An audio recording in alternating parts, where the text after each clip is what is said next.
नाग पहाड़ी पर भरने वाला लक्ष्मी पोल का मेला गुर्जर समाज के लोगों के लिए खास महत्व रखता है। इसी के चलते गुर्जर समाज के हजारों लोगों ने हाथ में अपने इष्ट देव की ध्वजा और जयकारों के साथ नाग पहाड़ी पर भरने वाले मेले में शिरकत की। गुर्जर समाज के लोगों का कहना है कि नाग पहाड़ से उनका गहरा नाता है। यहां से ही उनके इष्ट देव भगवान देवनारायण के मंदिरों के लिए ईंटें निकाली जाती हैं। मेले में जाने के बाद गुर्जर समाज की ओर से पुष्कर घाटी में एक बैठक का आयोजन किया गया, जिसमें गुर्जर सरदारों ने नाग पहाड़ी को देवनारायण अतिशय क्षेत्र घोषित करने की अपनी मांग को सरकार से मंगवाने पर चर्चा की।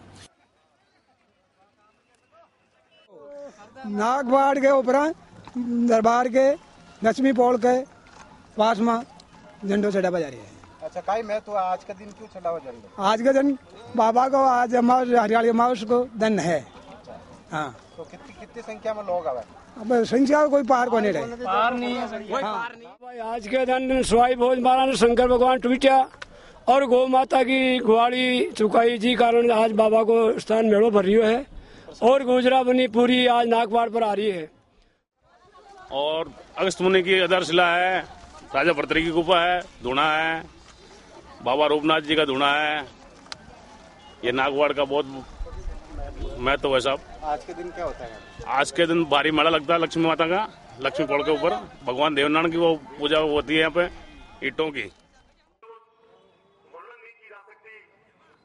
इस मौके पर राजस्थान सरकार के मुख्य सचेतक कालूराम गुर्जर ने गुर्जर समाज के प्रतिनिधियों के साथ चर्चा में गुर्जर आरक्षण के मुद्दे पर भी बातचीत की। वहीं समाज के लोगों ने गुर्जर से नाग पहाड़ी को देवनारायण अतिशय क्षेत्र घोषित करने की मांग की।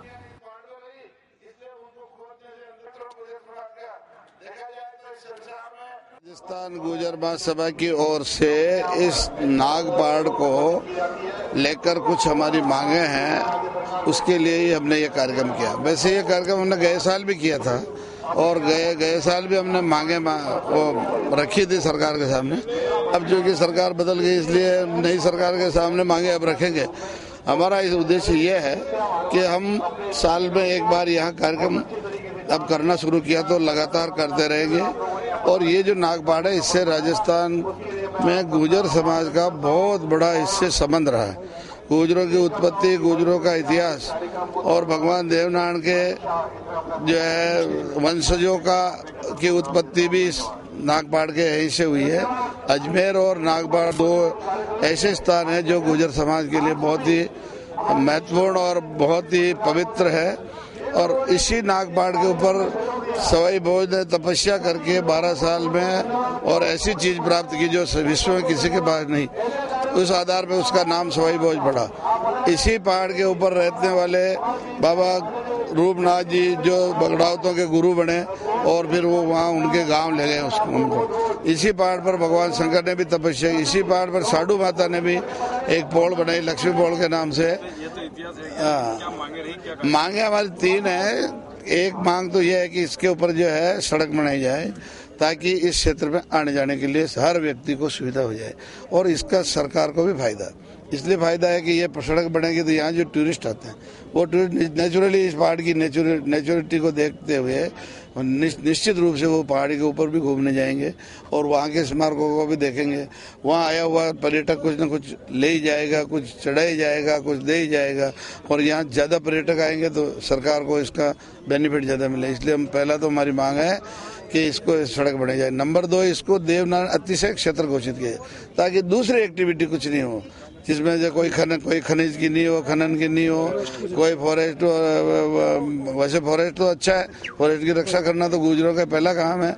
इसलिए पौधे लगाना, उनको पेड़ों की संरक्षण करना, कोई पेड़ नहीं काट ले जावे, कोई किसी प्रकार की खनन एक्टिविटी नहीं हो।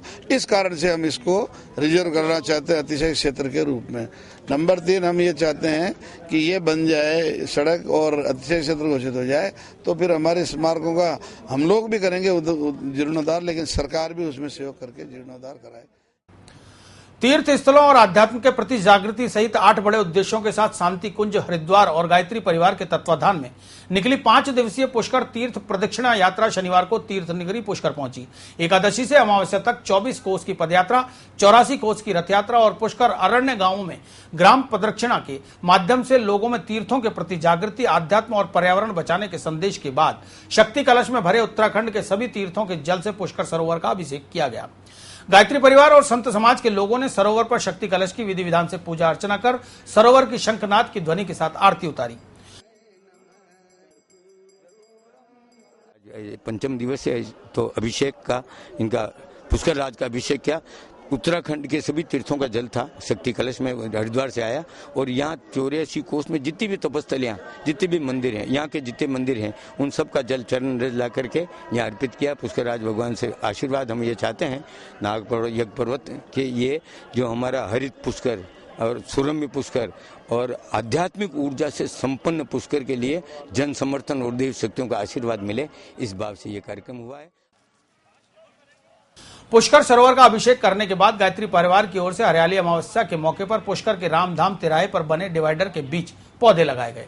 प्रोन्नति प्राधिकरण के अध्यक्ष ओंकार सिंह लखावत की अगुवाई में करीब 500 पौधे लगाकर उनकी देखभाल का जिम्मा भी गायत्री परिवार ने अपने पास रखा। गायत्री परिवार के अनुसार तीर्थराज पुष्कर में 1008 पौधे लगाने का उनका लक्ष्य है। इसी की पूर्ति के लिए प्रथम चरण में पौधारोपण किया गया। पालिका अध्यक्ष मंजू कोडिया, पंडित कैलाशनाथ दाधीज, भाजपा पार्षद शक्ति सिंह सहित संत समाज के लोगों ने पौधे लगाकर अपनी भागीदारी निभाई।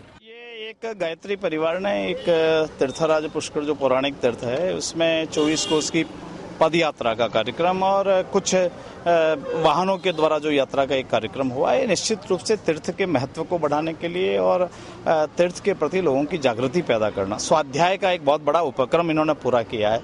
24 कोस के लिए मतलब लगभग यूँ मान के चलें अपन की 48 से 50 किलोमीटर की पदयात्रा की है। तो निश्चित रूप से यह पदयात्रा यहाँ के पर्यावरण के नाते, यहाँ के संस्कृति के संवर्धन के नाते एक बहुत बड़ा क्रांतिकारी कदम है। और आज इन्होंने जो वृक्षारोपण का काम प्रारंभ किया और रास्ते में भी जहाँ जहाँ इनकी यात्रा ठहरती थी वहाँ वृक्षारोपण का काम किया है, यह निश्चित रूप से मैं कह सकता हूँ कि युग के एक परिवर्तन का एक आह्वान है। और इसलिए आज मैं पिछली बार शुभारंभ में आया था तब मैं इनसे निवेदन कर गया था कि जिस दिन आपका समापन होगा मैं आपके बीच में आऊँगा, और इसी नाते मैं आज आया हूँ। इन सबको बधाई देता हूँ गायत्री परिवार को कि इन्होंने एक जागृति का काम प्रारंभ किया है। पूरे देश में 1 करोड़ वृक्ष लगाने का ये जो एक अभियान का जो संकल्प है, उसी के अंतर्गत अभी तक हमारे 33 लाख पौधे लग चुके हैं।